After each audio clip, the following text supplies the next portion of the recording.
With us now is John McConnell, founder and owner of McConnell Golf.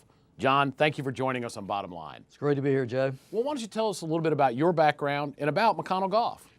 My background is I grew up on a farm a long time ago, went to Virginia Tech, got a quality education, entered the computer business for 30-some years, and then as my next phase in vocation, I started buying golf, private country clubs in the Carolinas. And so what is your vision for the company? What do you ultimately hope to accomplish? Are you going to continue to buy courses, or is there a strategic plan that you're following in terms of this business? Unfortunately, I've never had a strategic plan, anything I've done. I've just always had a gut feeling that this looks like an opportunity, and I pursued, certain opportunities along the way that served me well. And in the golf industry, when I first got into it, it was a sport that was declining in memberships, declining in play, and there weren't building any new golf courses, so it looked like an opportunity to start buying real estate and clubs at a greatly reduced price. So the vision was to go in and pump in capital, get the club stabilized, and then have a common membership so that you can travel around our various clubs and you are a member at those clubs. So it's a great value proposition if you enjoy golf and tennis and other sports. Mm-hmm. John, what are the biggest challenges you see sort of not only facing the industry, but also, from what you just said, it seems like you're going to look for opportunities to buy additional golf courses if it makes sense for McConnell Golf to build more value for the members. But what are the challenges that you see in trying to execute that plan? The challenges are courses that are located in rural areas that we may have bought because of the character of the golf course, etc. Convincing people that it doesn't take a lot of time to play. Getting the millennials interested in a sport that they can play for a lifetime and develop friendships that there's nothing more fun than playing against your buddies on a routine basis. So I do think that it's a costly sport for a private club member. But those other values, the public fee prices have actually decreased.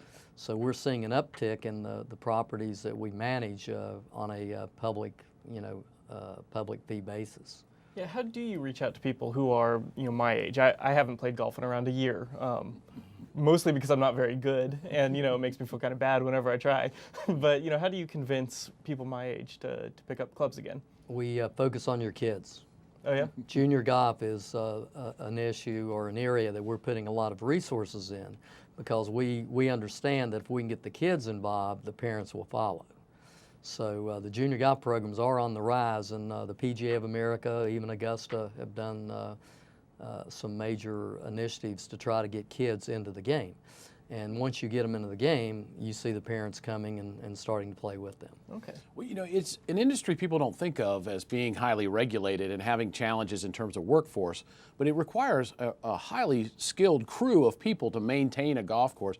What are you finding in terms of workforce issues? Do you have the kinds of workers that you need to manage and maintain the courses that your company owns? That's probably one of the biggest challenges all golf course owners have today is the labor shortage that we're experiencing and the prices that we're having to pay for those workers now has been on the uptick. But scarcity is certainly an issue facing all of us.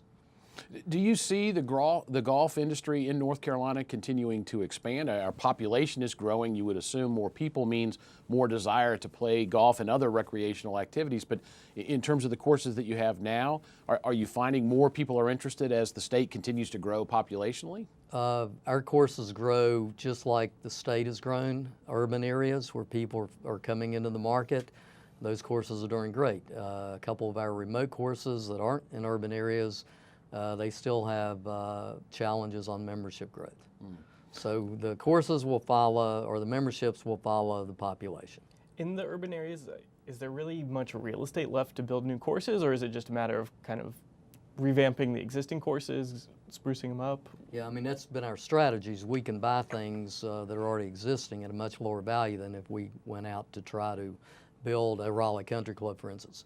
You wouldn't find 150 acres 5 minutes from downtown Raleigh in today's world that you could afford to build a golf course on.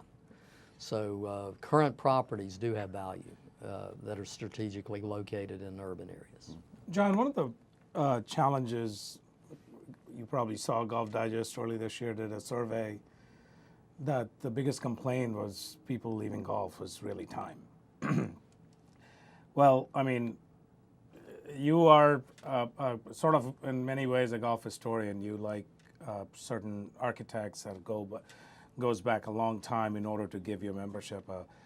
How do we reduce that 4-hour round to perhaps a 2.5 hour round that will get more people in? Because you do hear most people say that I don't play golf because I don't have this 4 or 5 hours and the camaraderie or whatever afterwards. What do you say to that? I say that they probably spend 4 or 5 hours of wasted in other areas during the week that they could have been on the golf course. You know, quite honestly, when people say they don't have time, I really don't. I don't buy that. And the reasons for that is at all our clubs, you can play 18 holes in 4 hours. You can play 9 holes in 2 hours. You can go hit balls. I mean, I know me personally, I went to the driving range long before I ever got on a golf course. And I really enjoyed hitting a bucket of balls because it got me interested in what this sport might offer. So there's always time to hit a bucket of balls, and you know, you can play 9 holes in 2 hours at Raleigh Country Club. My friends and I, we play 18 holes in 3 hours. Do you worry though? You sort of addressed this early on, that this trend, if this trend continues about fewer golfers, do you worry that, you know, that's your base? I mean, the kids are not going to be the members, their dads maybe, but you know, what happens in the next 10 years when, you know, kids are playing, but dads are not, you know, you just worry about the base, right? I mean, you are in the tech business. Yeah, you never want to be in I call it a laggard industry that's declining. I mean, if you do, you want to have more market share than anyone else. So there's always a play for business in a declining industry, but I think golf will be on the uptick. We just need a few more Tiger Woods to come on the scene to get some energy back into the TV ratings, et cetera. But you know, kids today, when I look at our clubs, our junior golf program has a lot of vitality and a lot of interest. And I think in certain areas, I don't worry about it. Now, other markets, I think they're overbuilt. John, real quickly in the few minutes we have left, how have you applied technology to the management of the courses that you own? That's a great question, and one of the first things we did when we bought our first course was look at how technology was being used in the private club setting, and we realized that healthcare was way ahead of private clubs, and we always thought healthcare was way behind every other industry from an automation standpoint. So we invested in a technology company early on, and as we buy these different properties, we put them all on the same platform, and all the back office operations is handled out of our corporate office. So I have a very minimum staff running the accounting and all the point of sale and marketing, websites, et cetera, for the whole organization.